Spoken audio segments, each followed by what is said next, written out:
It's 8 o'clock. Good evening, everybody, and welcome to today's episode of Marvelous Medicine, which is on enhanced recovery after surgery. The session will be moderated by Dr. Arun, who's the lead and senior consultant anesthesia, critical care, and pain at Aster CMI Bangalore. Arun did his MBBS and MD anesthesiology from JIPMER Pondicherry, after which he did his fellowship at the Royal College of Anesthetists, and he also fellow of the Faculty of Pain Management of the Royal College of Anesthetists. His special interests are chronic pain and regional anesthesia, anesthesia for transplant, and major hepatobiliary surgery. Dr. Ravi Shankar, the one who chose you, Arun. So all the best with the esteemed panel. I know Dr. Ravi's been my mentor, and I've had quite a few good years at JIPMER with him. I think subsequent to that, I spoke to sir and said, why? He said, do get on it and do something. Shall we begin then? Yes. Yeah. So I think today we've got a panel which actually encompasses the whole set of places where you would like to have ERAs applied early recovery after the surgery. We've got Dr. Jyotsna who's senior consultant and head of department of onco anesthesia at Tata Medical Center, Kolkata. She was the chief editor of book on Complete Guide to Onco Anesthesia, Critical Care and Pain. She's received eminent awards, NB Distinguished Teacher Awards, recognition for anesthesia literature by GARC committee. She's had multiple national, international publications, and she's at present president of the Society of Onco Anesthesia and Perioperative Care. She's also part of Difficult Airways Association, and her special interests are perioperative medicine and onco anesthesia. Along with Dr. Jyotsna, we have we have Dr. Manish. Dr. Manish is a senior hepatobiliary surgeon at Tata Center at Navi Mumbai. He's the professor and head of unit of HPB and upper GI surgery at the moment there. He's completed his MCH in 2014, then pursued GI surgery, followed by HPB surgical oncology at Tata Memorial before joining there as faculty. And since then, he's grown there in a leadership role, and he heads the GI and surgical hepatobiliary oncology side of things. His main interests are pancreatic, GI cancer, gallbladder, liver tumors, and neuroendocrine. And he's also getting into robotic pancreatectomies and robotic surgeries at the moment with minimally invasive liver surgeries. Our third panelist for the night is Dr. Mini. Dr. Mini, she's still not come online. I think she's struggling. There we go. She's come on with her phone as well. Dr. Mini, I've known since my undergraduation days. She's one of my seniors from JIPMER, where she did her obs and gynae. Subsequently, she's been in the Middle East for a very long time. Her stint there has been over the last decade and a half. And at the moment, she is a consultant department of obs and gynae at Sheikh Shakboot Medical City, Abu Dhabi. Prior to this, she was at Mafrouk Hospital, where she headed interesting program of enhanced recovery after cesarean sections. So I think we'll hear from her about that as well. She's had multiple recognitions for her contributions to enhanced recovery and surgical safety and surgical infection risk awareness. She has a fellowship from Royal College of Obs and Gynae in the UK, and has been also awarded the Dr. Sheshadri Pani Memorial Oration for Young Obstetricians and Gynecologists in India for her post-graduation. I think we'll begin with this. And firstly, it's just a general outlook on, I know we have a varied audience today. I think there are postgraduates, there are people who are not in surgical specialties, because ERAS is ultimately driven by the surgical team, surgical specialties or perioperative physicians. So just start a little bit on how and what ERAS encompasses. Dr. Jyotsna, do you want to start off a little bit on this? On generally what you would think of as an ERAS program? Yes, ERAS actually is it's a evidence-based and patient-centered multi-specialty approach, you can say, and it is nothing that extra something new things. It's whatever small intervention usually being done for any surgical patient. Those things can be done much more coordinated way, much more coordinated fashion, and spanning from the pre-operative period, intraoperative period, and post-operative period, and with the aim to reduce the surgical stress so that patient's recovery will be better and the patient have less complication, and it is very much applicable to all kind of surgery. Now it started with colorectal surgery, but it is now have been adapted in, I think, almost all sorts of surgery. And as I am working in cancer hospital, cancer patients are very much benefited by this approach. So I think it is very in approach. Now it's actually this term coined by Henrik Kellett, who is a surgeon, Danish surgeon, and who invented it around, I think, late 90s, 99, 99, 98, that time sort of thing. And he found out that even small change in the protocol, whatever we are doing those things, that can help a lot to reduce the length of stay and to increase the better outcome. So that is the Erasmus thing. As Dr. Jyotsna said, it's been around in the market since probably 97, when he published his first article which talked about colorectal surgeries. From there, it started on. Dr. Manish, do you want to take it on what advantages it actually gives your clinical practice as a surgeon?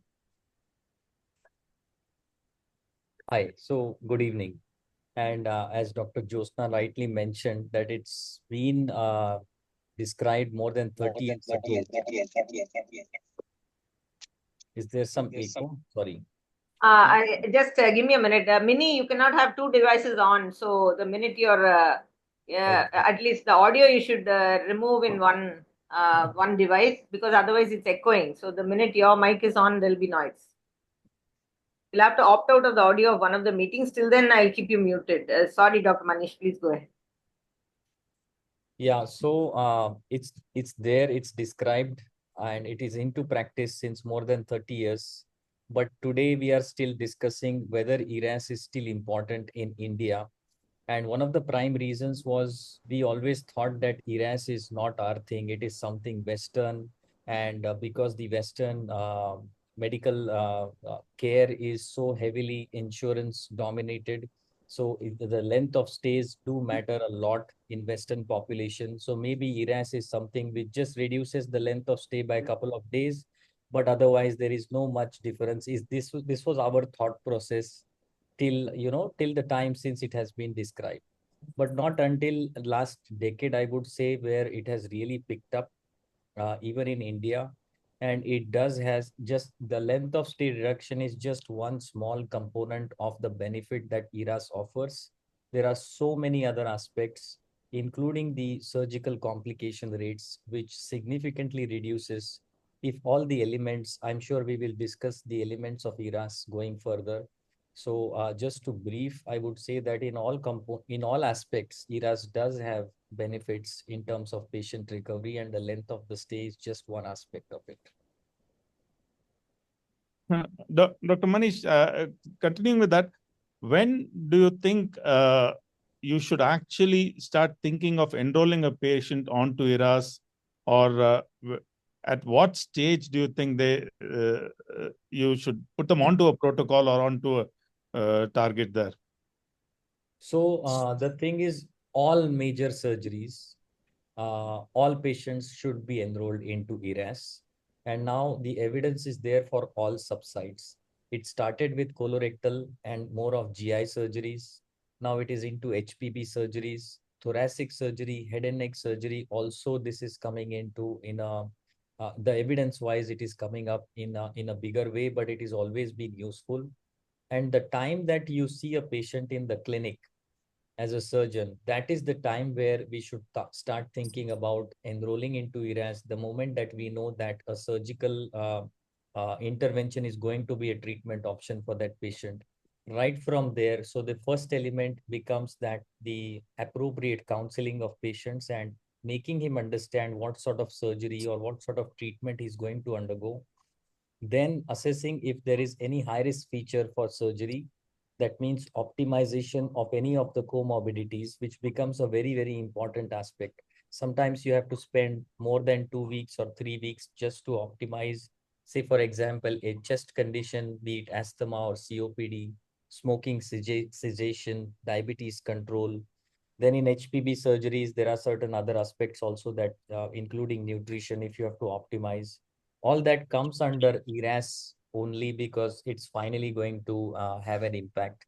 Then there is intraoperative elements, such as minimal invasive surgery, goal-directed therapy from anesthesia team, pain control, analgesia, epidural analgesia, apart from the intravenous analgesia, appropriate use of drains, less use of drains and tubes, and early enteral feeding and mobilization in the post-op. This is just summing up what entire ERAS program or a protocol looks like. And this is common to almost all surgeries. And then there are specifics to a particular kind of surgery also, that also I think we will discuss later. I'll come to you because I know you have implemented the ERAS program in Abu Dhabi in your hospital for almost some 5-6 years now, or going even further back. When do you start change? Because you do it for obstetrics as well. So how far back do you go when you start putting the patient on the program, or do you do anything preoperatively separately for these patients who go on the obstetric ERAS program? Is there any difference in that? Or they're all brought in at the same kind of time, a couple of weeks before surgery, before delivery? Can you hear me? Mini, you're on 2. Okay.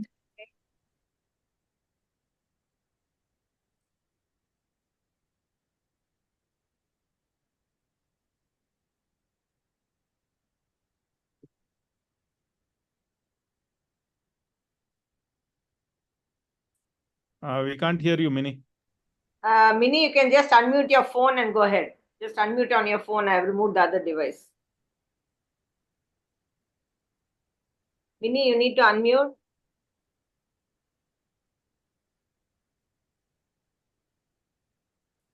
Hello. Yeah, go ahead. Yeah. Okay. So thank you, Arun. Actually, we started this program way back in 2014. So we've been doing it for more than 11 years.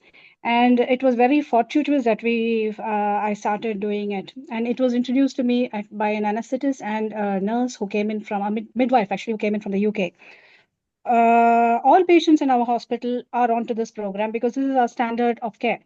And we may not be able to fit all the patients into the complete ERAS program, but we have a protocol like preoperative, intraoperative, and postoperative, what should be done. And every patient admitted in the hospital for a cesarean section, be it an emergency, elective, unbooked, level 1, anything, get incorporated and get this protocol. That's his answer. And as far as do we tell any patient that we are doing this, now since we are doing it for more than a decade, the patients in the surroundings know that this is what we do in our hospital. In fact, they keep asking for it and they come to us voluntarily because we are practicing this program. Okay. Hello? You touched on something there. Who should run the program? Should it be a surgeon? Should it be run by a nurse or a midwife? Or should it be run by the anesthetist as a perioperative physician? Because we've got all 3 different takes here. So who should, in a sense, take lead and try and run the program? Okay, in my hospital, I became the lead inadvertently. Nobody gave it to me. I just took it up and started it. And it became what I would say super duper success as ERAS programs are now. But it cannot be done in isolation. The anesthetist is very heavily involved. In those days, we did not have intrathecal morphine. But now with the advent of intrathecal morphine,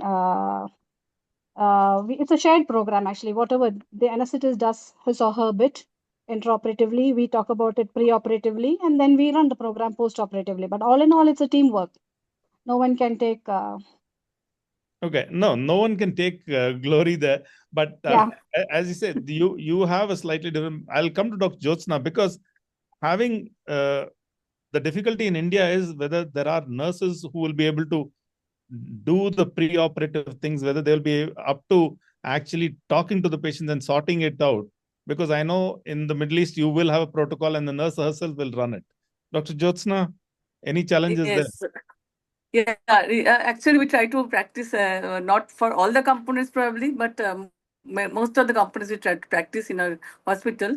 And I think most of the cancer hospitals are now in India also practice this protocol. So what I feel, whatever we do, surgeon is obviously the main person because patients initially come to the surgeon. So surgeon should start, but they should be separate. Anesthesiologist is also a major role because they can be together with the surgeon, can run the program. And ERAS nurse is very important because in the ground, in the patient, they can run this thing. So I think this is surgeon along with the anesthesiologist should take the charge. What's the surgeon's view? What is the surgeon's view on that? or you want to tell somebody else to run it?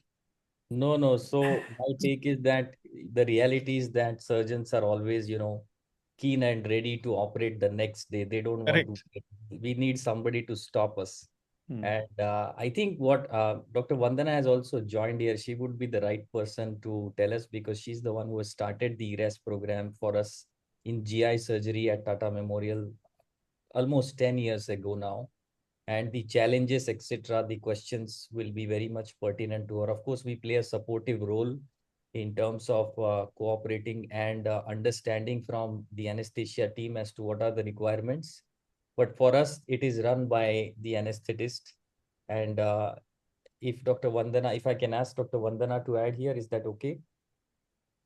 That should be, if she is online. I think she's Yes, she's there. Yes, she's there. Hello. Hi, Dr. Vandana. Hi. So who should be leading the ERAS? Is that what was the question? Yeah, or who should at least give it some kind of a direction? So I feel it could be any member of the team. It can be an anesthetist, a surgeon. In our setup, it was me as an anesthetist, but I think it cannot be just one person's project. It's a teamwork.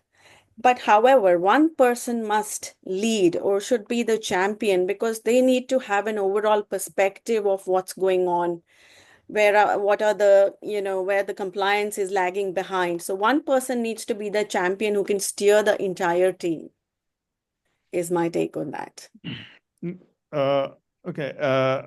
Because we've got slightly different challenges. But in Tata, obviously, you put a protocol and everybody would follow. Not every corporate hospital runs like that. Because every team will have its own say on how they want to manage their patients or how quickly. The primary challenge always comes is how quickly they want to operate. The patient may not be fit, but they really want to operate much earlier.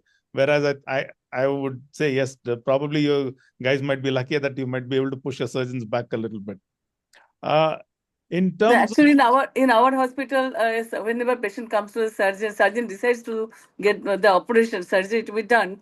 That time only they refer to us and they refer simultaneously to the nutritionist and the physiotherapist. So it is when we get to see the patient immediately, that time patient is also going about taking the all optimization everywhere sitting the same point. So it is together that we are taking ahead of the things. So it should not be unnecessary delay and simultaneously should be in optimum timing. So that's how we practice in our hospital.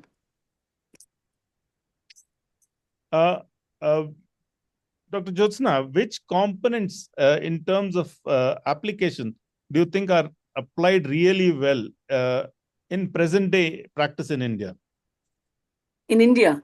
In India. Uh, I think whatever I know, all cancer hospitals, they are doing quite really well, almost all the components. Because starting from the pre-operative period, if you see, we all do good counseling of the patient. We give all the information that is very important. Patient should know what is going to happen, what we are going to do for their pain management, for their other management, how patient will do. We expect them to do in the post-operative period. Everything we discuss with the patient. So patient counseling is very important part that we do. Then coming to the optimization of the comorbidities, that obviously we do as an anesthesiologist. Anemia correction we're doing. Then rehabilitation is the major component of the EDAS program that we do as in all the cancer patients. Their nutrition optimization, their physical capacity, exercise, and all those things. Then psychological improvement. So all those things in the pre-operative period before admission, we start all those things and we do. Then after admission, again, we always do. Now the fasting guideline is changed. We give 6 hours, not the whole night fasting. And then this my mechanical bowel preparation that is not done routinely. Whatever required, a few cases, selected cases only do this. We do not use sedative pre-medication. So almost everything, all components we are doing. Intraoperatively, again, we are doing all short-acting drugs, short-acting agents, good pain management, good proper fluid management, everything. And post-operatively, again, drain. That is, I should say, post-operatively, it is little in the surgeon's hand, and most of the time, even if we insist to remove the NG tube, remove the catheter, that is getting delayed sometimes. So that is another part what we are not able to reach the full thing. But intraoperatively and preoperatively, we are almost there, whatever to be practiced. Dr. Manish, Arun, they are in heaven, right? I mean, compared to where you and I are. no, depending on the team which we have, in a couple of our teams, we are able to do it. With a couple of surgeons, we are able to do it quite routinely. There are the occasional challenges, but that's always going to be there. Some of the surgeons. So that's Dr. Manish, how often do you actually send these patients out to, say, the physiotherapist for improving their exercise tolerance, or the nutritionist to improve their BMI or nutritional level? Because you deal with a lot of cancer patients, which in itself will debilitate them and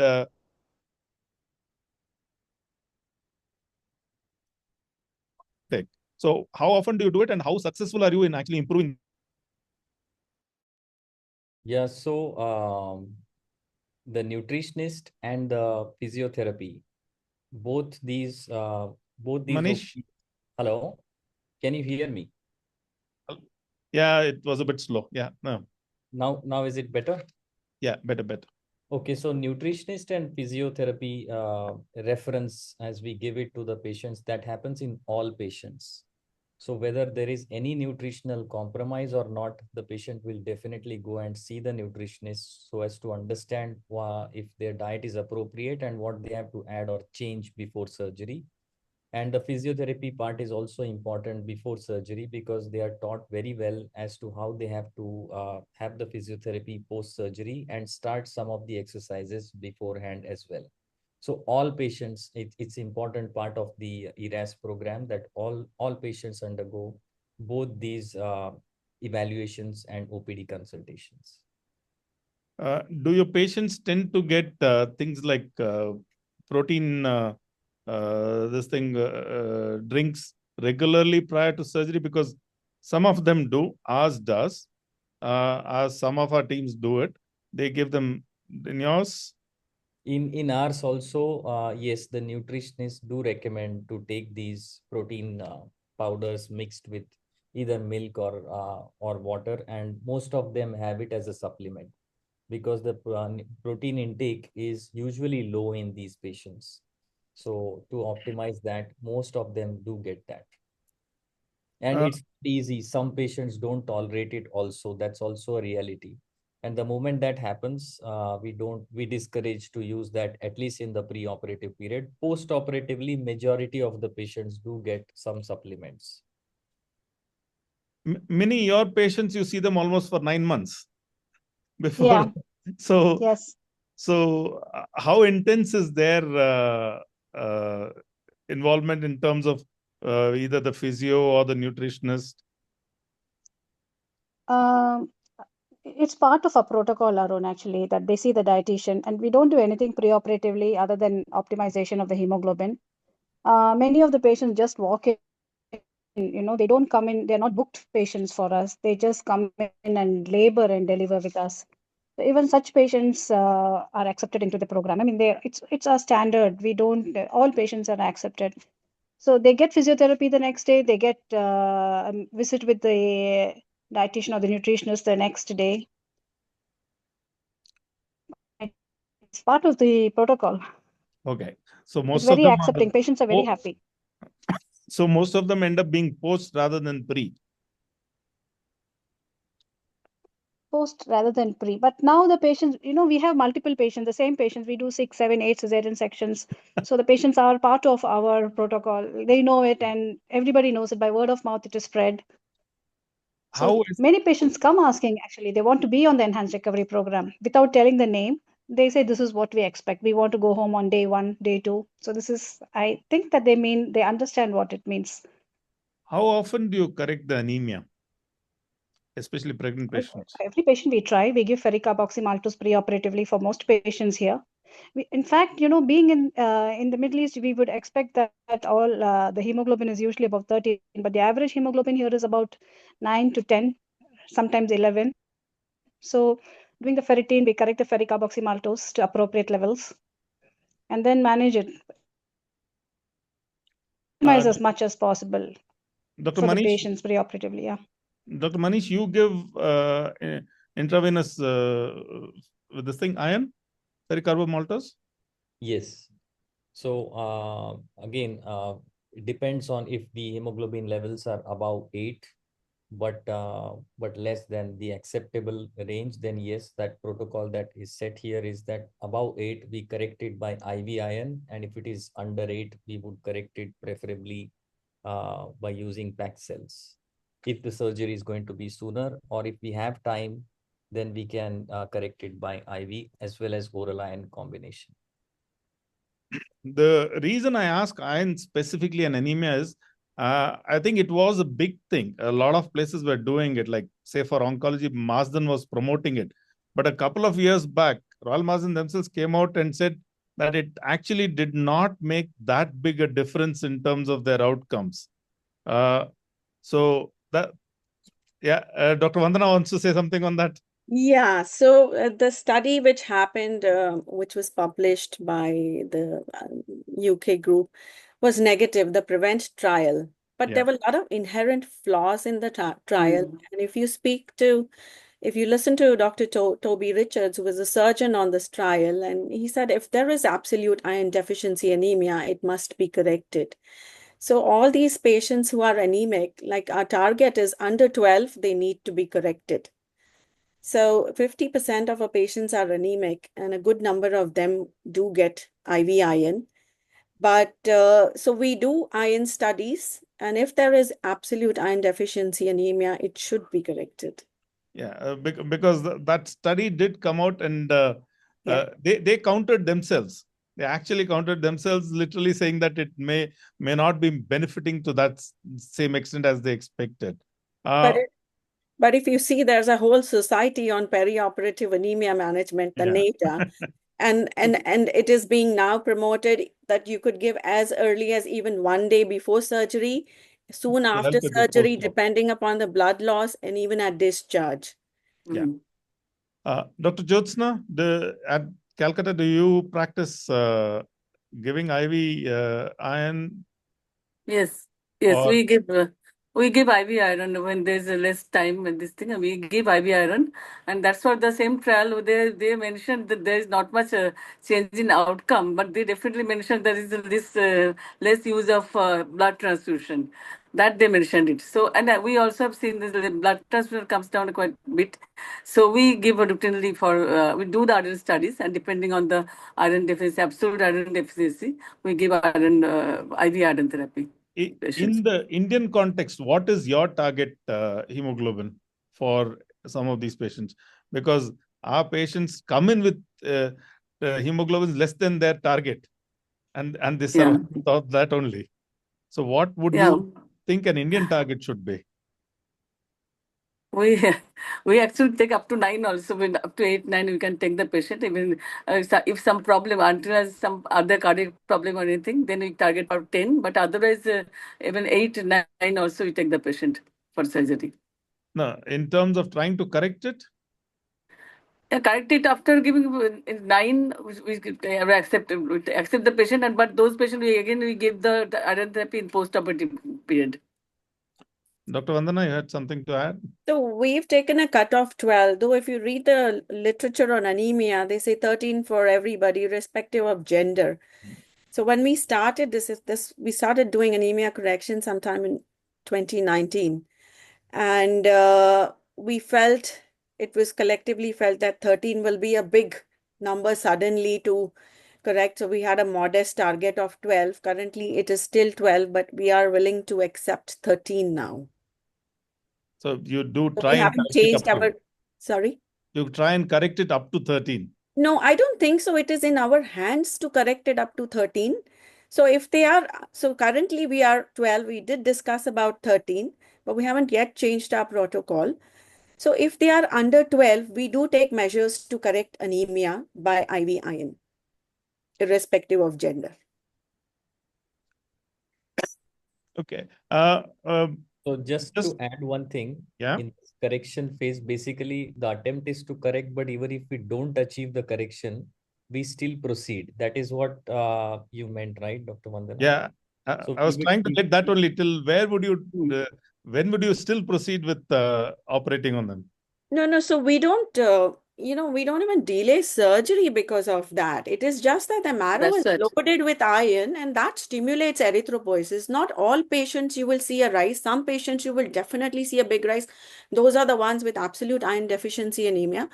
But marrow is loaded, so erythropoiesis is stimulated and eventually it will rise. And you do see a change in the post-operative period. You may not see the hemoglobin rise, maybe 1 gram, it may not, or it may be 2 grams. So we don't wait for the anemia to be corrected till 12. I mean, these are time-sensitive procedures. We can't wait that long. Exactly. Coming to something else preoperatively, Dr. Manish, how many of your patients do you actually tend to give thromboprophylaxis? Because yours, it will be almost 100% is what I'm expecting. So preoperatively meaning 1 day prior? Yeah, 1 day prior. So 1 day prior happens in almost all patients unless there is a specific contraindication. And some of the patients who are on chemotherapy before, they may have developed, because of the peripheral lines, chemotherapy lines, catheters, they may develop venous thrombosis of upper limb or jugular veins. If that is the case, they are already on a prolonged, it's a therapeutic dose rather of anticoagulation. But apart from that, as a prophylaxis, almost all will receive the day prior to surgery, which will continue in the post-operative period. And in terms of timing, how far before the surgery? So again, majority will also receive epidural analgesia also. Yeah. So what we follow is that so it's 12 hours before. So if the admission happens before 8, they will get it. If they come in late after 8, then they get unfractionated heparin. You give them heparin. Okay. So from a safety point of view, because majority of our patients get epidural, very few don't get it. That's something. Dr. Jyotsna, similar kind of practice? Because I know both are oncology. So yeah, similarly, we also give on the day prior and preoperative dose, and obviously after 12 hours we put the epidural, and post-operatively again will continue. But in case of free flap surgery and all those things, free flap surgery, we do not give preoperative dose. We give on the table and post-operatively. So only GI and gynec cases, gynec oncology cases, we give preoperative dose on the previous day, and then post-operative also continue. Any particular reason why you skip it on the flap patients? Because the pre-op prophylactic dose really doesn't Yeah, make much flap of a patient difference is. there. Yeah, flap patient usually they do not give because they say that the gynec patient had abdominal surgery, their chance of DVT and all this prophylaxis is required more. That's what they're feeling. And we also didn't find any problem with the free flap patient when we give this practice. But GI onco and gynec onco, when pelvic surgeries and all those things, we definitely give preoperative dose and postoperative also. Many, what about the so-called non-malignant patients or the patients who, some of them who may even come on the day of surgery, the morning of surgery? See, most of the patients are planned. They take their dose themselves. They self-inject themselves the day before surgery. That is for gynae oncology and the major gynae cases. Those laparoscopy cases, most of them don't get it. Of course, cesarean patients, they get it because many of them are on prophylactic, thromboprophylaxis from earlier on in pregnancy, from 7 months, 8 months of pregnancy, they are on thromboprophylaxis. So they stop it the day before surgery. They don't take the dose on the night before surgery. Any reason why you skip it the night before surgery? Same reason, 12 hours before surgery, we stop it. No, these are thromboprophylaxis or therapeutic ones? Thromboprophylaxis. We're talking about prophylaxis, Yeah, not therapeutic. prophylaxis. Yeah. Those also, till that evening before you tend to give them then. Yeah. No, yeah, we give it if it's before 6, but after 6 p.m. we don't Okay. give. Minnie, I'll start with you only. What about fasting? 6 hours fasting for solids, 2 hours for liquids. They can have an apple juice or a green tea with sugar 2 hours before surgery. Do you use a carbohydrate load or anything? We couldn't find the carbohydrate drink here. So this is our other option. We give them tea with sugar, or Yeah, they can drink that's the packaged well, apple juice. It's no, the same. that's reasonable because even in India, till a couple of years back, there was no pre-mixed carbohydrate load. It's available only recently. So we used to give them But we things like found that apple juice, the apple juice packaged one, is the without the best. bits in it. Yeah. But okay. And what about Manish? In this thing, you using carbo loads or you tend to Our preferred drink is Appy, which was happy? Happy. So Hmm. that was also introduced by Dr. Vandana. We jokingly used to say that maybe she has some stakes in the company or something, but Appy is the one which we use, and it is convenient to patients. And all the patients, very few patients actually complain of Appy, and they are happy with it. And they also continue in the post-operatively. Also, that is what we have seen. So Appy is good, I think. The query with that is only what kind of sugars are there in Appy. Yeah. So it doesn't really serve the purpose if you actually give Appy because they're all short chain. They Happy. assimilate much faster, and they don't provide that kind of duration of carbohydrate loading. Dr. Jyotsna, anything about Appy or anything else? Now we use a carbo load, and now there are other pre-carb energizers. So many drinks are available. So we use that only, and that is routine for all major surgeries. Dr. Arun, I would just like to add, we started in 2014. There was no question of getting a carbohydrate drink. That time does not And there. when Yes. we looked at the clear particulate-free drink, Appy came closest, and each 100 ml gives you about 16 grams of simple sugars. So we started with that. And then there was this query of simple versus complex. If you see, there's only one randomized controlled trial which has looked at it head to head, but there's no difference in outcome. The only difference was better glycemic control. That's a glycemic control. So that was the only difference. And we've had in those days before, like now, Surgicarb is available. So some of our patients do get who are affording in private patients. We do give them Surgicarb. But before Surgicarb or Carboload came in, we had about 5,000 patients in our database, all of 80% compliance with preoperative Appy or a carbohydrate drink, and we've not had single episode of aspiration or regurgitation on table because of the high osmotic load. In fact, the Carboload company did analyze the osmolality of Appy because they wanted to promote their drink. But we did not find we did not have any patients with aspiration or regurgitation of the drink because of higher osmolality. No, I agree. We've used API as well for a while, for a long while before things like pre-carb became available. The only problem we used to face is when you tell them apple juice and then go, a patient doesn't like apple juice, they go for orange juice, and the orange juice contains bits in it, and then you wonder what to do with it after that. So that has been the occasional, it's not the every patient, but it's been an occasional patient which has gone with, when you say juice, apple juice, it becomes orange juice and then something else. Other than that, no. We've also not had any issues with API in the past. It's easy to access, Very and cheap.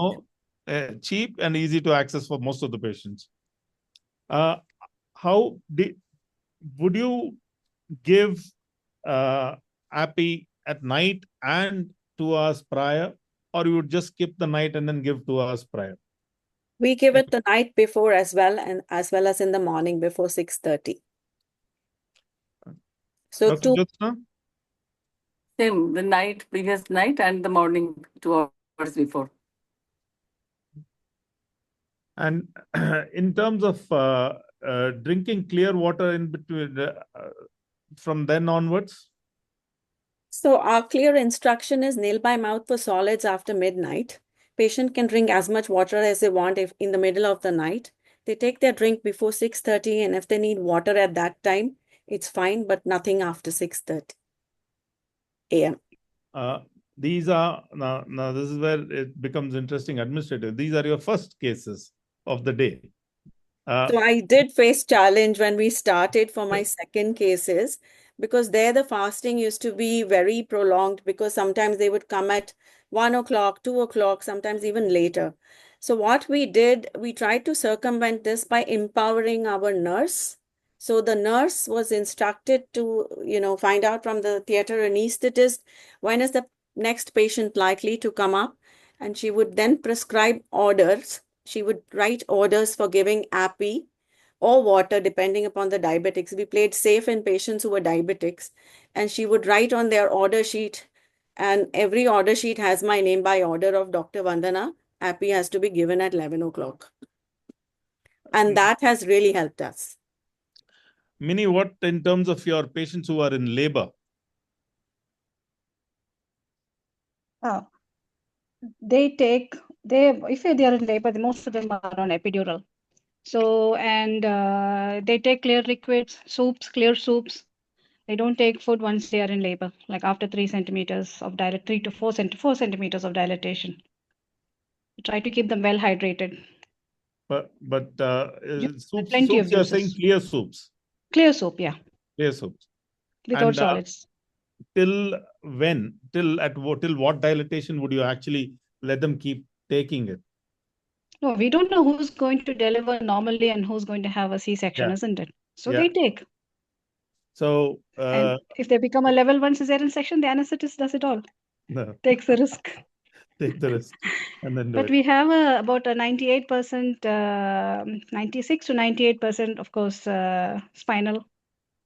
Yeah. Or if it's an epidural conversion. So, yeah, I haven't seen an aspiration in the recent past or anything. I assume that a lot of your patients are high BMIs. Yes, the average BMI here is 35 to 44. Yeah. So they're all high BMIs and they're all diabetics. A lot of them would be diabetics as well? Yes, more than, I think, about 50%, 40 to 50% would be diabetics, yeah. So gestational diabetics or essential or diabetes, yeah, by themselves. So you're looking at 2 risk factors which actually slow down gastric emptying and pregnancy. So 3 risk factors which actually does slow down gastric emptying. So in terms of any challenges in terms of how much fluid they've been allowed to drink, has your anesthetist ever raised that as a query? Not so far. So far? No. The last No. I have to go ask now. So, but we give epidurals for all our patients and laboring patients because we think that they will deliver vaginally. We are not planning to take them for a C-section. If they're going for a cesarean section, we know then they only get their spinal anesthetic. Do they get any prokinetic at the same time? Metoclopramide or metoclopramide. No, we stopped everything. We don't give anything. We just very minimal intervention actually. What we do from our side. Patient goes in like that and comes out like that, just like that. It's not unlike my colleagues who are dealing with oncology. Patients were already compromised. We only have laboring patients. Okay. Dr. Jyotsna, in terms of anesthesia practice, when they do come to the theater and you do start, any particular things which you would actually do as a routine for all the patients in terms of planning, in terms of the kind of drugs they take or the amount of fluids they get, which is standard across all patients?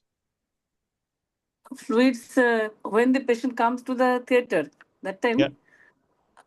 that time we continue. We, as our fasting protocol, we continue the water till 2 hours before. So patient, we actually expect them as if normally hydrated. They are euvolemic patient, and then intraoperatively we do as per the whatever requirement. We don't give any extra fluid. We try to all patient. We don't do goal directed fluid therapy. We only high risk patient we do goal directed fluid therapy. But we try to do the fluid management such a way so that there's almost we can say zero balance fluid therapy. There's no extra fluid. We just try to manage urine output also normal 0.5 to 1 ml per kg per hour. So we try to maintain physiological euvolemia to those patients. So basically, we've cut out completely fasting fluids. Any calculation for that kind of fasting fluids? We don't expect the patient to be have a deficit of fluid, no? Because they continue taking water till 2 hours before. And in terms of drugs, do you tend to avoid any of them nowadays, say compared to a few years back? Do you tend to go for an opioid, not an opioid free, but opioid sparing kind of a program to try and avoid yeah, it is opioid sparing only because most of the patient, these major surgeries, GI and gynec onco surgery, get the epidural. And then along with epidural and multimodal analgesia, we try to give all other, many other drugs along with that, starting from some patient gets preoperatively also, celecoxib and pregabalin also we give sometimes in patients preoperatively. And intraoperatively along with epidural, we give Xylocan infusion. Then we also give dexmedetomidine sometimes. We give paracetamol, we give dexamethasone, so many things together we give. And then post-operatively also. So all those things we can cut down the opioid, obviously. So it is opioid sparing anesthesia along with multimodal anesthesia. Okay. In terms of analgesia, I know that there is a big this thing about whether you go for epidurals or you start giving more and more regional blocks to these patients so that they mobilize faster. Your practice, do you actually find over a period of time whether you moved away from epidural and more onto regional? Yes, some of the actually our HPV surgeon sometimes in some major cases they don't like this thing, and our anesthetists are also quite pro block and pro regional, so it is quite matching nicely. So they give bilateral subcostal block and all this regional block for these cases, and the patient doing very well. In place of epidural, they give regional block and along with multimodal anesthesia. Those patients also doing very well and almost equal pain management, pain relief they get. Intraoperatively, coming to this thing, Dr. Manish, we know there's a big difference between in ERAS whether you do an open surgery or you do a minimally invasive procedure. Now, we as anesthetists know that there's a difference in pain and analgesia. As a surgeon, do you find that your time taken to do the surgery or the ease of surgery matters in terms of whether you want to do it open or minimally invasive? Yeah, so this we have to evaluate and assess this particular aspect, taking into multiple other factors into consideration. Because if you look at the evidence, The for liver, if you talk about liver, the guidelines clearly say that minimal invasive would offer a much advantage over an open approach, whether it is ERAS related or related to the liver resection outcomes as well. But you have to take it with that these have to be specialized teams which are well trained, who have negotiated the learning curve of the minimal invasive surgery as well. So you can't just say that, okay, now tomorrow I start doing minimal invasive without the team having the proper orientation to that. In fact, you would end up taking more time operating that case to achieve or negotiate your learning curve and then to actually offer. So after you have that learning curve with you, then there is definite benefit with minimal invasive. Otherwise, if the team is not experienced enough for minimal invasive, then there is no unnecessary push needed for a MIS approach rather. Rather, a conventional open approach would actually give you better results. But when you have the expertise available, there is no question that the minimal invasive offers advantage. That's said for liver, yes. But what about things like pancreas? Because pancreas minimally invasive actually takes much longer to do than an open surgery would do in any given day. Yeah. So again, for evidence, if you look at evidence for pancreas laparoscopy, actually there is an evidence which is against it because the outcomes were much inferior, and that's mainly because of the pancreatic anastomosis, which is difficult with laparoscopy.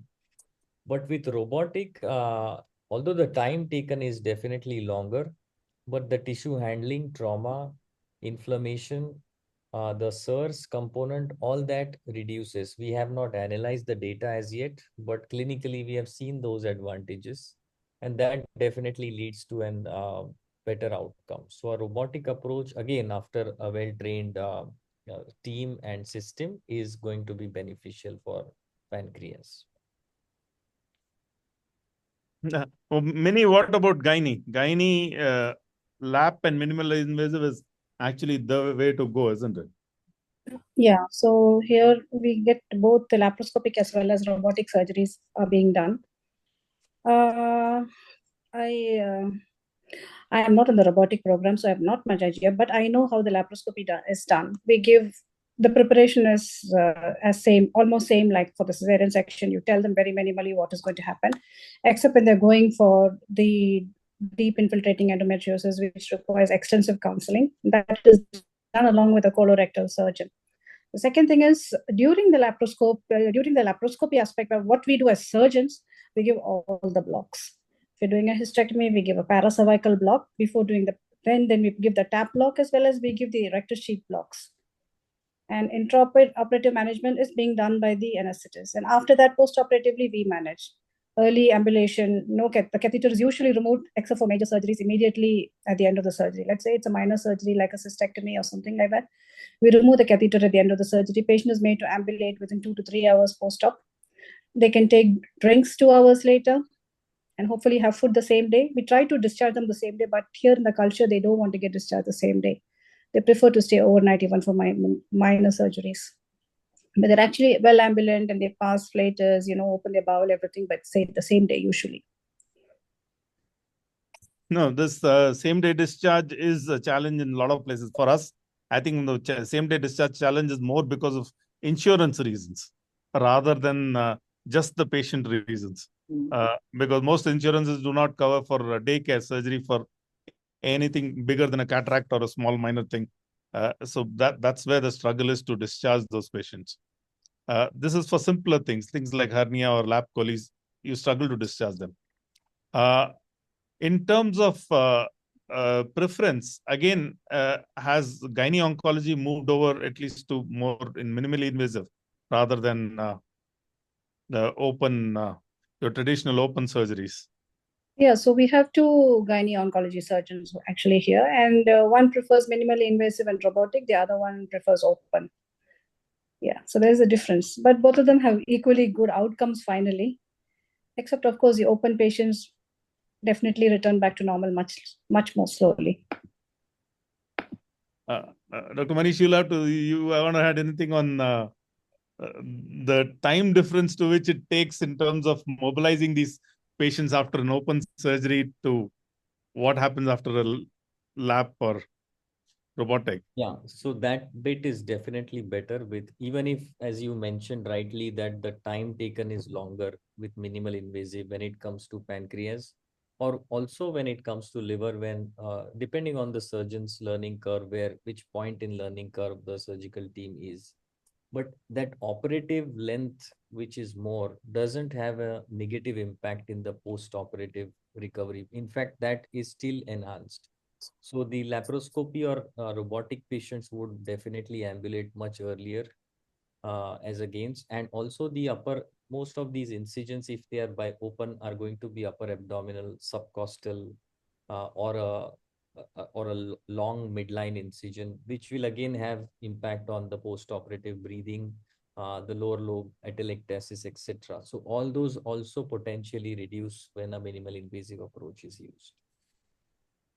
A lot of these post-operative complications that one of the things that I'll go to Dr. Jyotsna is one of the things which does help is epidurals. But as we discussed, a lot of people are moving away from epidurals on to either regional blocks or the things like single shot spinal opioids and things like that. Now, do you find that move is actually counterproductive, especially for upper abdominal surgeries or thoracic surgeries? Yeah, thoracic surgery. No, but whatever I found in our setup, so the patient who are given the regional block, and both in upper abdominal surgery and thoracic surgery, but they take little more time probably, but they also quite mobilize quite early. It's not that very long, but it is obviously better in epidural, that I feel. With epidural, they are much more pain-free and they can get mobilized much earlier, much better way. But these patients also can be mobilized, maybe half day more or something, but they also can be mobilized early. Because if you look at ERA's protocols for thoracic and upper abdominal, still the gold standard is an epidural. Epidural, yes. Rather than any regional blocks. So if the regional block is not possible, then epidural is not possible, then consider a regional block. That's the way it goes. But a lot of places are just moving blindly to regional blocks. Yeah, regional block depends on expertise also. The people who are giving a block, they're expert, they can give really good block and the patient gets quite pain-free. If they're pain-free, they can mobilize also earlier. What about post-operative fasting? Dr. Josna. Most of the fasting, most of the patient try to give at least clear water on the same evening. But this patient, until there is any problem, there is any anastomosis problem or surgical concern to this people, mostly routine practice is to start the clear water in the same evening. And the next day morning, we can start slowly and gradually semi-solid and solid, depending on the other, if nothing, no other problem is there with the patient. Do you have a slightly different approach if it's a non-abdominal surgery or an abdominal surgery? Abdominal surgery, rather, we are little concerned. That's those patients we are saying. If the patient are, we try to take out the NG tube on the same, sorry, colorectal surgery, obviously NG tube is out. No NG tube is there in the post-operative patient. And those patients, we start clear water the same evening. And next day morning onwards, they can start this thing. That is in colorectal patient. In upper abdominal surgery, hepatobiliary major cases, that depends on the patient, on surgical decision. That is, we don't take much decision about that thing. Dr. Manish, views on Ryle's tube and fasting post-operatively? So again, here we have some set protocols for different subsites. So when it is gastric surgery, whether it's a total gastric resection or a subtotal, the usual protocol is that the first day, next post-operative day, the Ryle's tube is removed. One overnight, we keep it on the same day.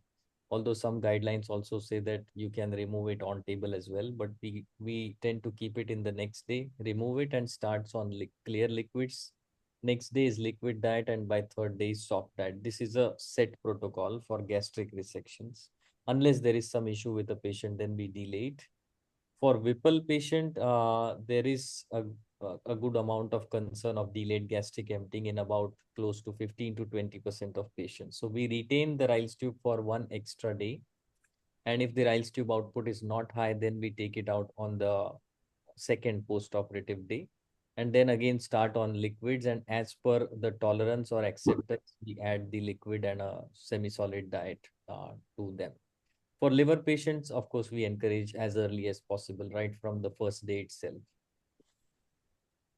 Liver patients, do you leave the Riles tube in? So it again depends on the type of resection. So if it is a standard right-sided resection, usually we would not keep it on the next day only, we will remove it. In left hepatectomy, it is known that the delayed gastric emptying rates are a little higher because the cut surface is there nearby, the stomach tends to fall or get adhered. So we also put that momentum on that cut surface, which has been recommended by some of the guidelines also, although with a low level of recommendation, but agreement, but that also reduces the delayed gastric emptying rate. So we keep it for one day extra again for left-sided resections or extended hepatectomies. I get involved in these a little bit more routinely. So all our hepatectomies, we tend to remove it at the end of the surgery. We just keep it there for emptying the stomach contents during surgery, so it doesn't come in the way. But Right. we tend to remove it almost immediately before extubation. That's been our practice for a while now. We've not found delayed emptying. We find them, they're able to at least take liquids by a couple of hours time. By the time they are waking up in ICU, they're taking up liquids. So we've not had issues with that till now. Let's see. What about lower colonic surgeries and lower abdominal surgeries? So even the colorectal team, they don't put the Riles tube for long. Rectal surgeries, colonic surgeries obstructed is different scenario, but otherwise the rectal surgeries also. Dr. Vandana, would you like to add about the tube retain? They would be happy removing the tube on table. On table. Yeah. Yeah. Because most of the colorectal, if you look at evidence, and this is where ERAS actually started from, taking it out on that day. What about drains? Oh, that's sticky topic for surgeons. They are very touchy-feely about the drains. Yeah, so if you look at the evidence for liver resections, the evidence and the recommendations actually say that don't put any drains unless there is a biliary reconstruction involved. There is no consensus when you have a biliary reconstruction, then you may or may not put it. But non-biliary resection patients, standard liver resection alone without reconstruction, the recommendation is to not put. However, we would continue to put, but tend to remove them early, because if you have a cirrhotic scenario, sometimes that ascites becomes a challenge, and those drains do serve as a purpose of draining them. Or if you have minor cut surface issues with biliary leaks, they also tend to get drained by the drain. So there are arguments for or against. But yes, we put it, but tend to remove them earlier. And pancreas, there is no, there have been larger trials as well, but the drains are continued to be put in pancreatic surgery. And not only one, maybe two drains is standard process, standard practice in majority of the units doing pancreatic resections. I would agree. Even though there's no evidence, it still continues to happen because surgeons can't give it up as of yet. Mini, gynae, no drains.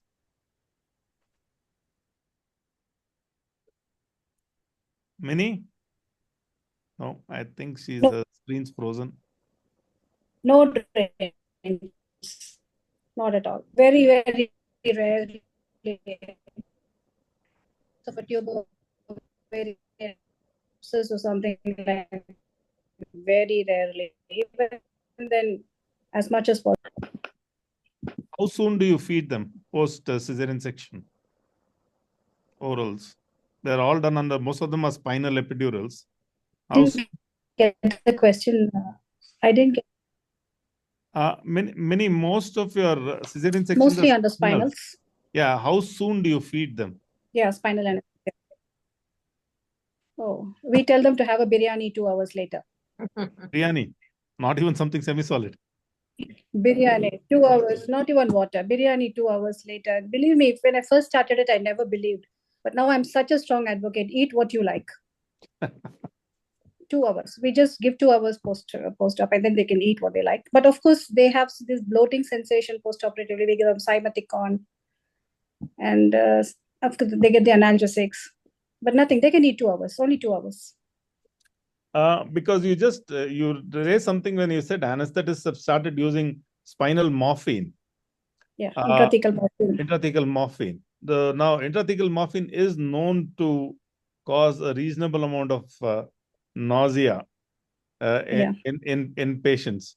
So of late, have you seen any difference in terms of the amount of nausea they're complaining? No, they get. I think they all get intraoperative steroids. Yeah, I'll come to that. I think how many antiemetics? They get one, either a granisetron, ondansetron, and steroids. And steroids. Yeah. Because ERA's recommendation is usually 2 antiemetics. Yeah. A combination of either ondansetron, granisetron, and a steroid. Yeah. Jyotsna, any different? Because most onco patients would be getting it. Same, under two drugs, steroid and ondansetron. Give. Do you tend to give higher doses in onco patients because they've had it in the past, and a lot of them have chemotherapy-induced nausea, vomiting in the past? No, we don't give higher dose. So whatever each patient had before, probably they had taken that time before. But during the surgery, as a prophylaxis, we give normal dose, no higher dose. And you would always give a dose of steroid along with it. Yes. Dr. Manish, Dr. Vandana, either of you? For us also, it's the same thing. Two drugs, ondansetron and dexamethasone, but we don't give them a higher dose. It's just a prophylactic dose. Dr. Manish, anything about using prokinetics, metoclopramide, especially in your bowel patients? Yeah, so we do give them in the event of delayed gastric emptying only, not as a prophylaxis per se, mainly in pancreas patients. But again, with mixed outcomes, we don't really know whether that works or it's just that the time which is required for the stomach to recover, that takes its own course. But we do give them. But you would not use them as an antiemetic. You would use them only for delayed gastric emptying if your IELTS tube output is high. Yes. Yes. So Arun, perhaps it's time to get our audience involved, and so if you want, I can just go through the chat box in sequence, or would you like to do it yourself? Yeah. So the first question was to Mini. Any prenatal exercises for your pregnant women? Because we were talking about prehabilitation. So maybe Mini, you can take 2 minutes, and because you kept mentioning that you have a protocol, but I don't think anyone understands what is your protocol. So in a minute or so, what is it that you do different for your cesarean patients than what others do? If you can just summarize. Okay, preoperative optimization, which is being done as usual. When they come in for the preoperative assessment by the anesthetist, we give them a leaflet explaining to them what's going to happen. Before we started this, we call it MRPAX. It is Maternity Enhanced Recovery Program after cesarean section. And when we started it, our patients used to stay 5 days in the hospital after cesarean. It was there, like everybody thought they needed to stay. But once we started using this protocol and patients started getting discharged on the second day, the whole scenario for our hospital completely changed, because it lifted our hospital, the profile to another completely different height just because of this program. Intraoperatively, it's the same thing. We prefer to give 1 dose of omeprazole prior to surgery. Before, we were giving ranitidine till it was banned in pregnancy. Now we give a shot of, ask them to take omeprazole at night. One day, then 6 hours of fasting, 2 hours of clear fluids, and then they come in for the surgery. Each of them knows 6 hours fasting, 2 hours. So they choose their time and come because they have an approximate time of surgery.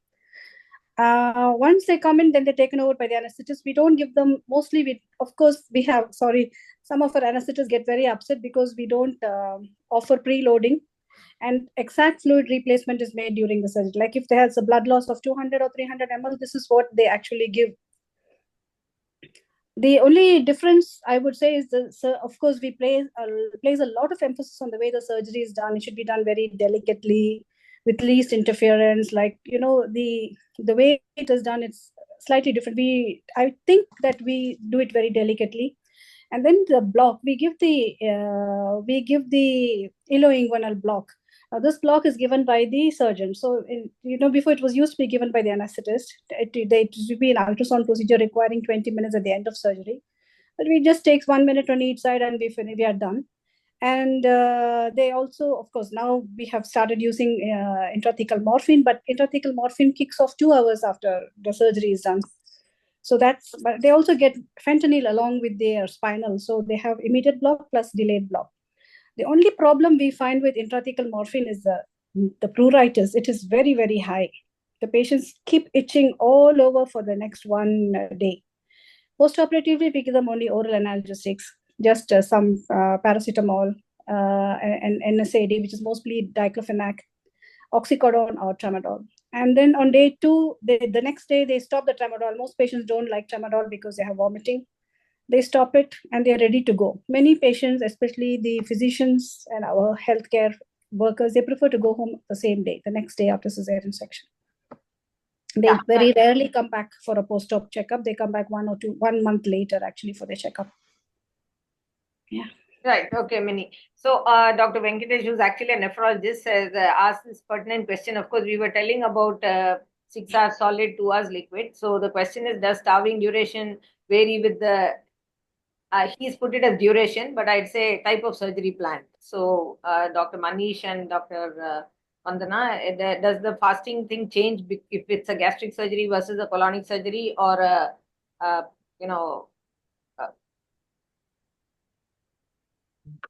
So not really. The fasting duration remains the same.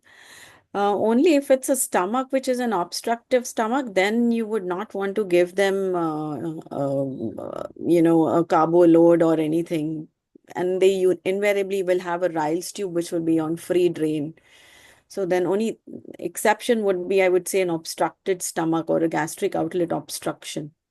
But per se, irrespective of the type of surgery or how major the surgery is, the fasting duration will not change. So thanks for clarifying that. And then we come to the second thing is, when you have set protocols or you have an institutional setup like in Tata Memorial, it may be different, but rest of the places there is a issue about surgeons. Before, everyone used to blame the anesthetist that anesthetist is not allowing, is asking to keep NPO for X number of hours or post-op Y number of hours and all that. Now most of us have crossed that bridge. I think we are all very, very. Though many of us may not be yet into that sit till you reach OT, many of us may not have reached for various reasons, because if you say SIP, they may take something else, all that. I won't go into that, but I think none of us ask for more than 2 hours free of fasting, and none of us ask for anything more than 2 hours post-op also. But however, there is a lot of delay sometimes by surgeons, not necessarily, onco. It can be an orthopedician, or it could be a gynecologist or whatever. Delay oral intake, and also they refuse to start feeding, especially solids. They want a patient to pass platters. Somebody wants a patient to pass motion and all that. So how do we tackle this problem?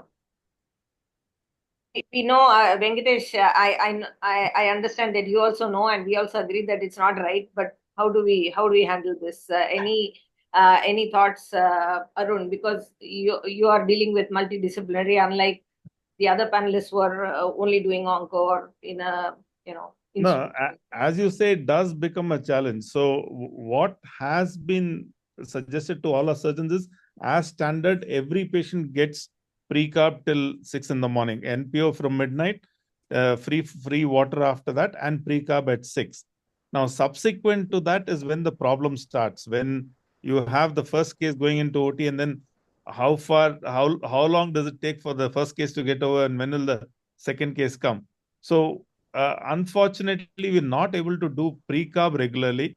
We do it sometimes, say, if the case is again been posted by midday or later, we'll tell them to take another round of pre-carb, maybe at around 10 o'clock in the morning. So that keeps them, we use pre-carb. I've stopped from happy, now we move to pre-carb. So that keeps the patient going and keeps the patient happy. But if it's going to be a morning case only, then we unfortunately switch over to just free water for the next couple of hours, because when you say pre-carb, it goes to almost that 200 ml they will drink. When you say just water, they usually take sips of water, or they just take a couple of sips, stop, then half an hour later take a couple of sips. It's a much lesser worry than taking that pre-carb every 2 hours. So that's how we tend to manage in terms of timing it. But it is a challenge when it's a multidisciplinary team, and you have surgeons operating at different time intervals. No, my question was more about post-operative. Post-op, most of my patients get told if they wake up in recovery and they want water, they get water. So before they reach the ward, they've already had water in recovery. And after that, they get told whenever you feel like having something to eat, you eat. Surgeons, most of them, nowadays, all the hernia lap colleagues, they are no longer bothered about it. They will say, fine, start drinking. They will not let solids go in, but they'll at least let them start drinking in the next couple of hours once we say we are clear for drinking. So that has not been the challenge. And orthopedics, they anyway, half of them are regional. They again drink water in recovery, and by the time they go shifting to the ward, they are ready to have something liquid. Solids is a problem. The patients, some of them themselves don't want solids. They would rather say that we will drink soup, or we'll drink some juice or something for that day, and then next day onwards they'll start taking some solids. With the colonic surgeries, we have no problems. Again, they take liquids the same day. Upper GI, we tend to leave it to the surgeons to some extent. Still, that is one area where we don't tread and try and ruffle feathers. We leave it to the surgeons to decide for upper GI on when they want them to start taking orally. Yeah, it is strange that depending on the type of surgery and how new it is, the approach changes. The same surgeon, when they do bariatric surgery, they are happy with early feeding, but when they do it for some other indication which is traditional, then the whole thing changes. So that's a story for another day. There was a lot of discussion on anemia and iron. So there's just one question, any of you can take it. That when do you start seeing tangible difference in hemoglobin after IV iron? Whoever wants to take it. 2 weeks. 2 weeks. 2 weeks. Yeah. 2 weeks. So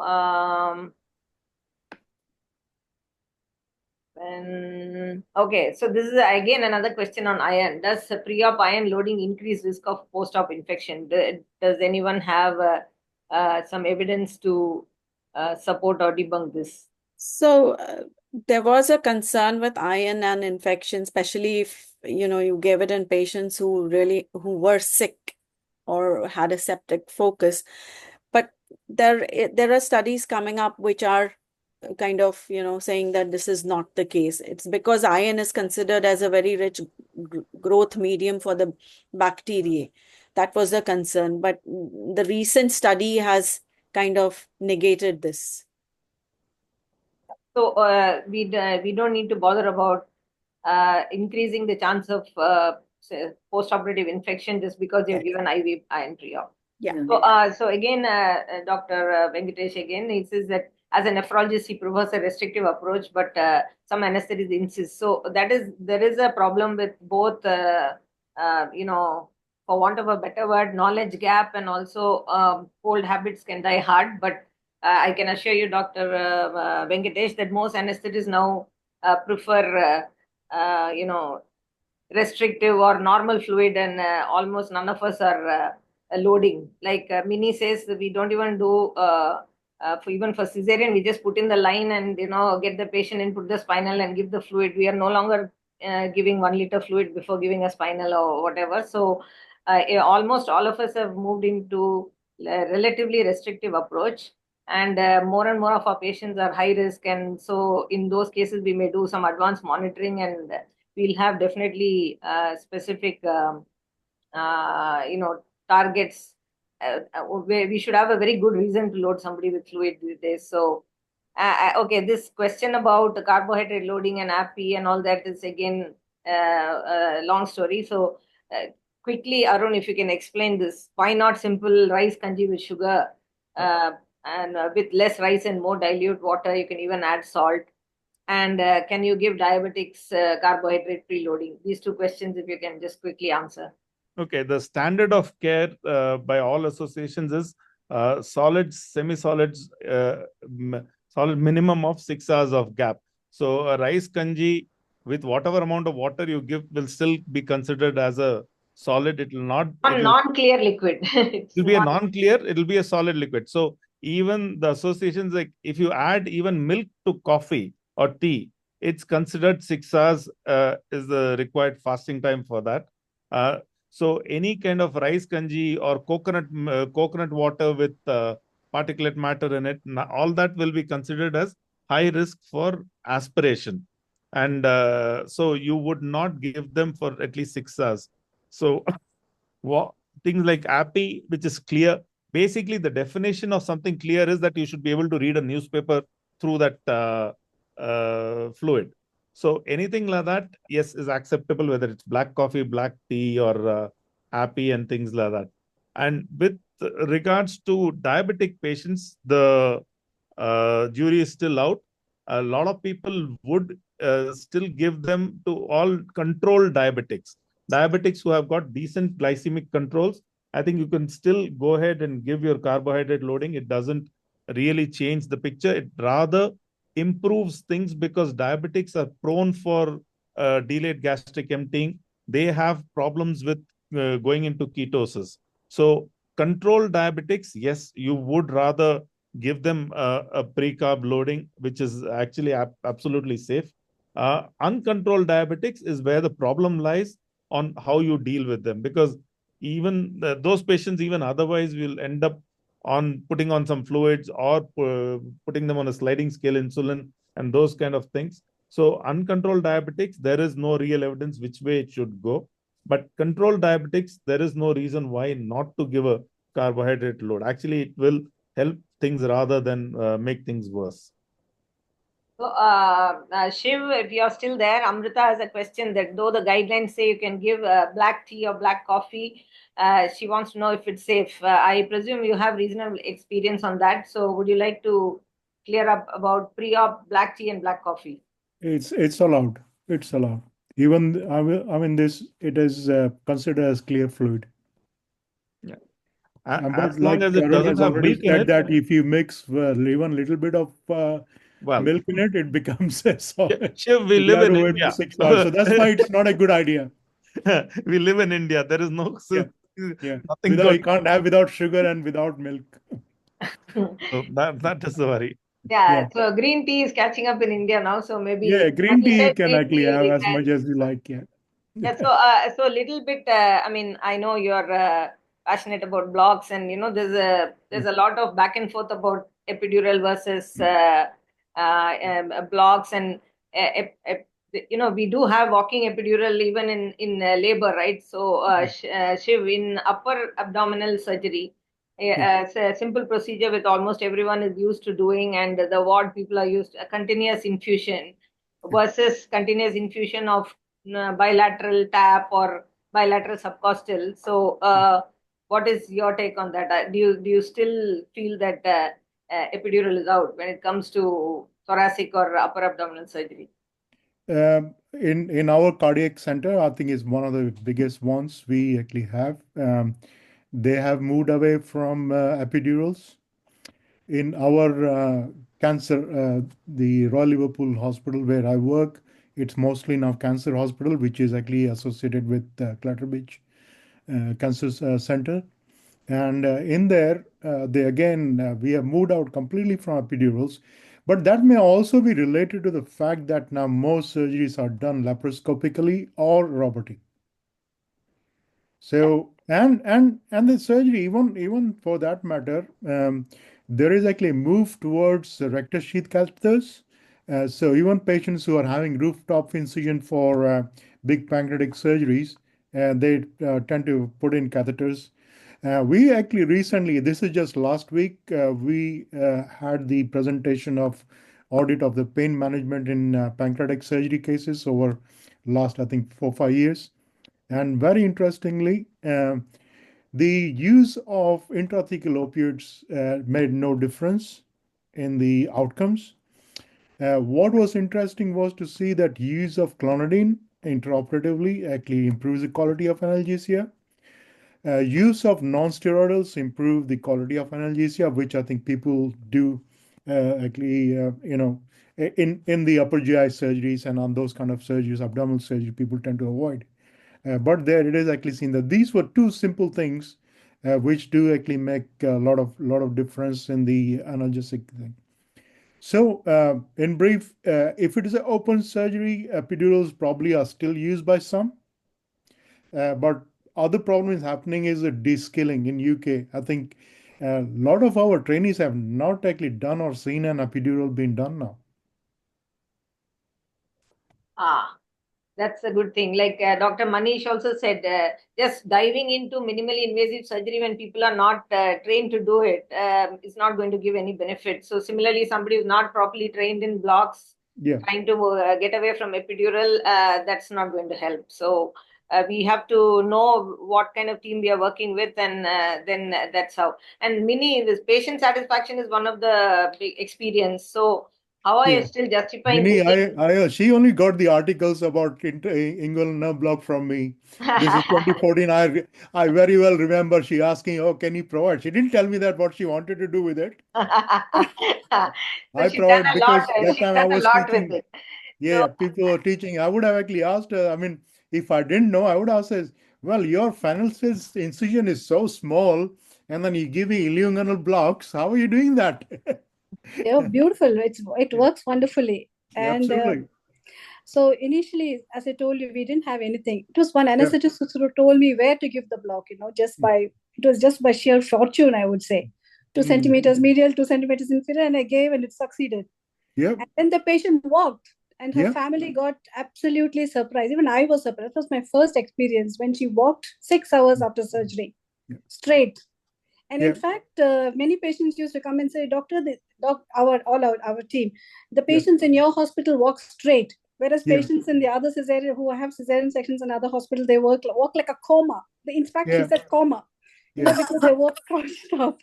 Yeah, So that It's convinced me. interesting, Mini, that you actually adopted this, and I have been actually talking about it for a long time. And in the UK, nobody will let any sense. I didn't You've been a know. brown. It doesn't matter to you. That's the problem. I've been telling them that you people, you're doing the block for the Caesar section at the wrong place.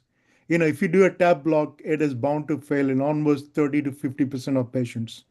Whereas ilioinguinal nerve blocks, where I've talked about 2 centimeter above and posteriorly, that works beautifully for most patients. There was another thing I wanted to talk with you, if it's okay. yeah, go ahead.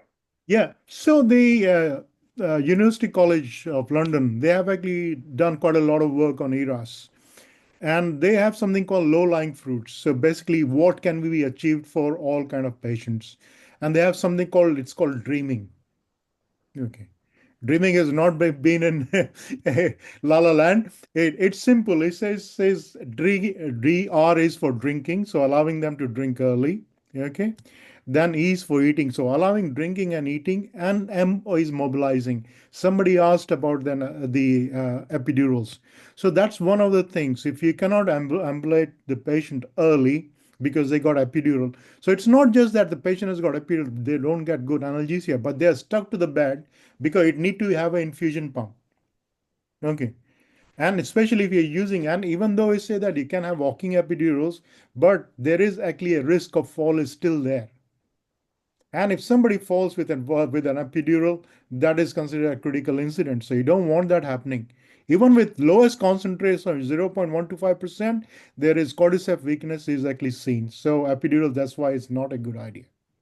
Yeah. So thoracic epidurals would have a little bit different profile. Yeah, But exactly. Minnie, how do you patient dissatisfaction don't you get because of intrathecal morphine itching?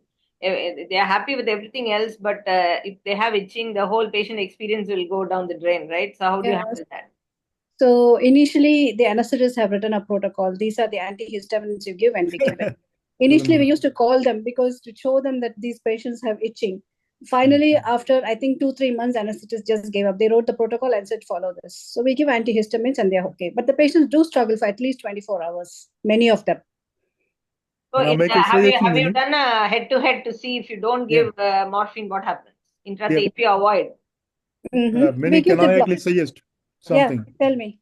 Actually, if when you're giving blocks and they're working, they don't need to actually use morphine at all. Morphine does give you 24 hours of analgesia, no doubt about it. I mean, in UK, we tend to use diamorphine, which doesn't have as much itching as you get from morphine. But either if they want to use something to extend the analgesia, using around 20 to 30 mics of clonidine is actually better. Doesn't have that. Then again, you talked about fentanyl. They're using fentanyl as well. Now, fentanyl is going to cause more itching and nausea than morphine itself. Okay, so let me fentanyl talk is to not my a good drug to give. I can't. My anesthetists tell me that your blocks don't work. The UK studies say that blocks don't work. No, the UK studies, they're absolutely right. UK study says don't work because it works. they Our don't know how study to says give it block works. properly. Yeah, you said okay, study fine, I'll says do it a works. study. Yeah. Because we have. Somebody had a question about coconut water. Yes, Dr. Mattu, unless it's a renal patient or somebody with hyperkalemia, coconut water is also one of the clear liquids that we use, like water, tender coconut water, juice without pulp. And then the next level is, of course, our branded carbohydrate preloading drinks. Yeah, so I think we are kind of, let me just check if there are any other questions. Otherwise, we are ready to. What is the latest for intrathecal pruritus? What are you using, Mini? An antihistamine.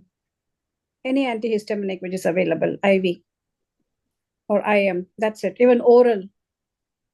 This is what I don't understand. I feel that anesthetists should be more sensitive towards this because this really causes a lot of problem. But they just try the medication and go away. So Shiv, what would you suggest? Clonidine, no? Yes. So for the itching, when it doesn't work, you need to use something which is partial agonist and antagonist. Okay. So that the agonist will maintain the analgesia and agonist will actually counter. Because if you give something like naloxone, you have completely taken away the analgesia part of it. Like I said, I wouldn't use morphine if that was the case. Like I said, and I would actually go for something simple. And if you're happy with the blocks, then a patient doesn't require that.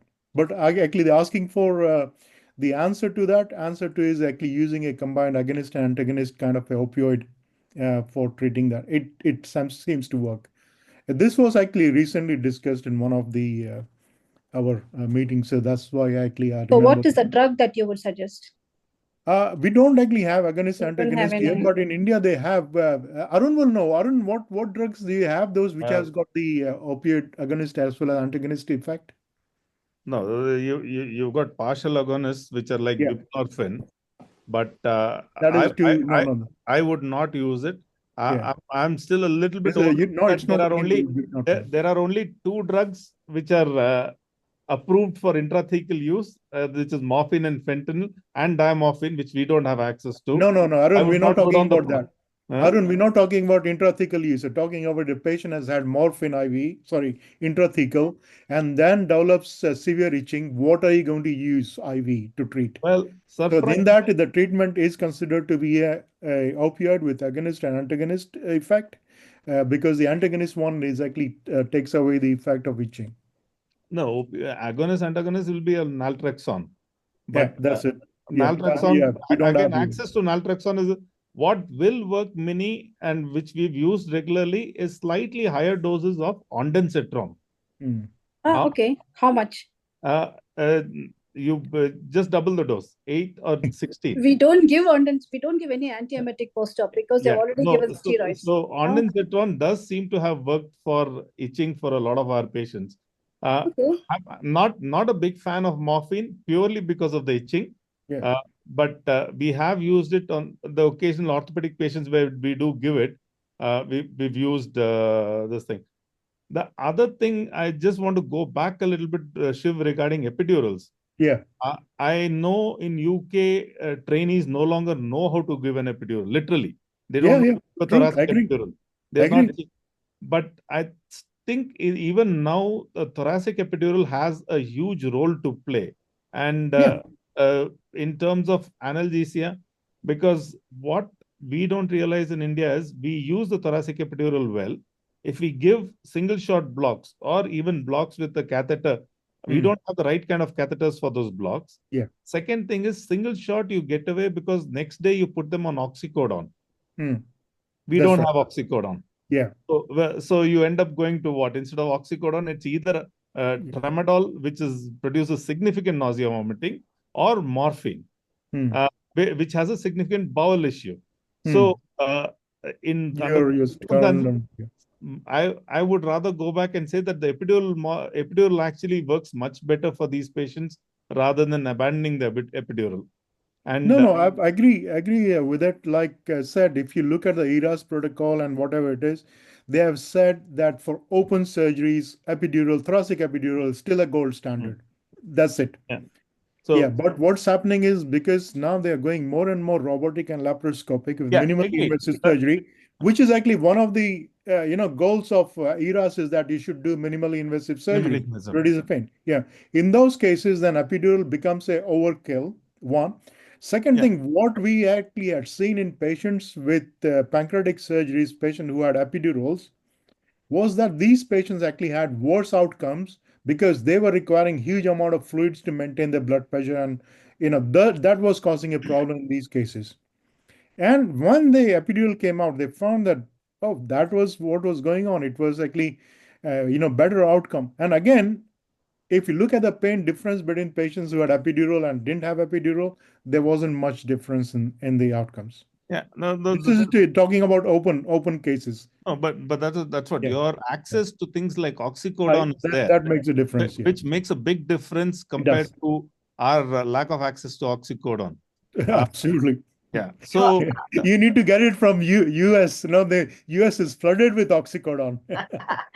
So Mini, we have challenge in getting our obstetricians to mobilize their patient because they're all paranoid about PDPH.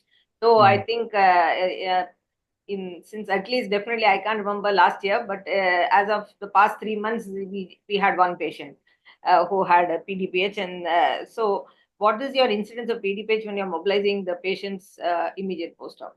What is that? PDPS? Post-dural puncture headache. Oh, okay. What's that? I thought it was a rhetorical question. I didn't realize it's like zero. No. We What's do that? have it. We have it maybe about 2 or 3 patients a month. Yeah. And did it change? Did your incidence change because of going into early mobilization? No, not at all. Are you seeing less PDPH when you are just letting them lie in bed for a day? No, not at all.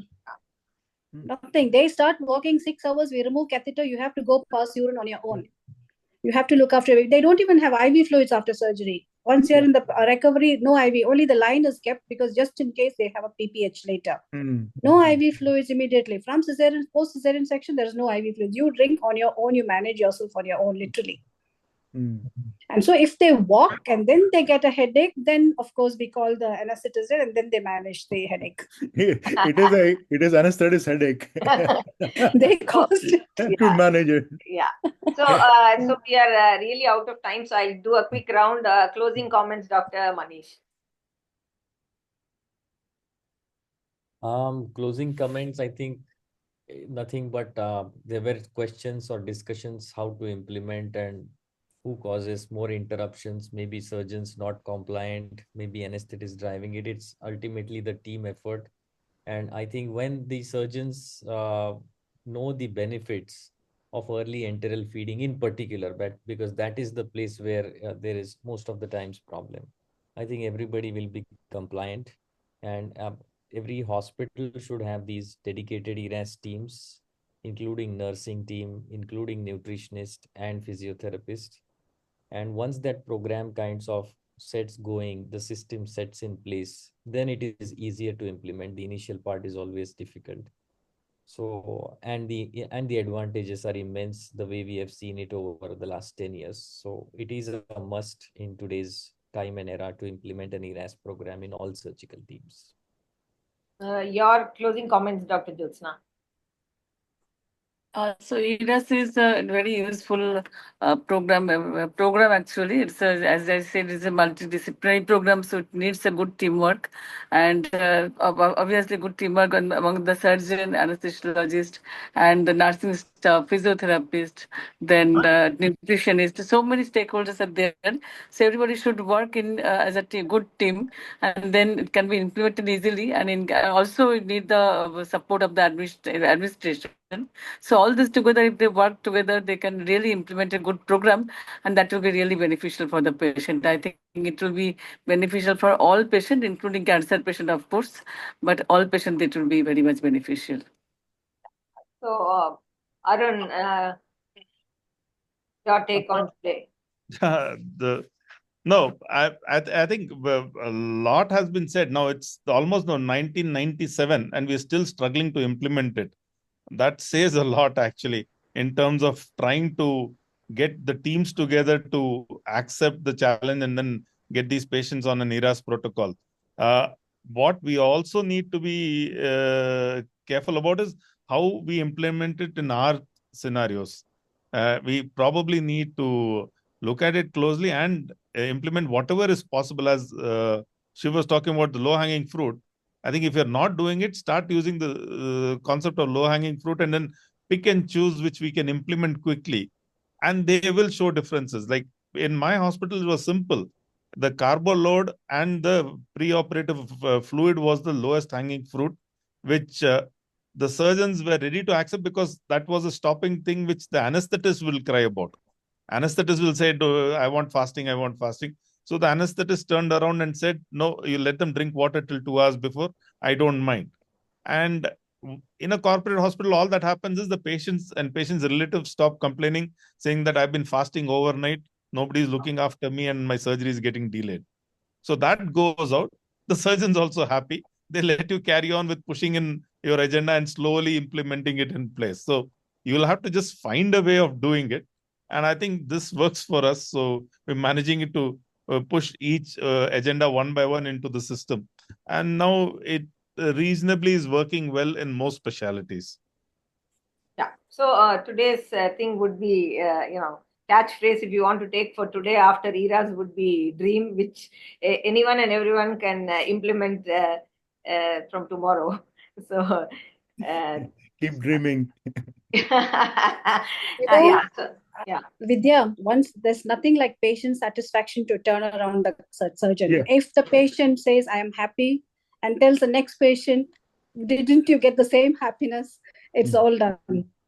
So all you have to do is make one satisfied ERAS patient speak to an unsatisfied patient, and it is done. Yeah. So thank you everybody for sparing your time. We are, we ran, beyond time, and thank you for all your valuable inputs. And as I promised the panelists, our audience is extremely interactive. So I hope you enjoyed interacting with our audience as well. We'll meet again next week with an episode of Beyond Medicine. Once a month, last Thursday, we do non-medical topics. So we are going to have 3 doctors who do stand-up comedy. So we're going to talk to them about how they landed up doing stand-up, and maybe we'll hear a few sets from them. We'll meet again next week at 8 o'clock. Till then, take care and stay safe. Good night.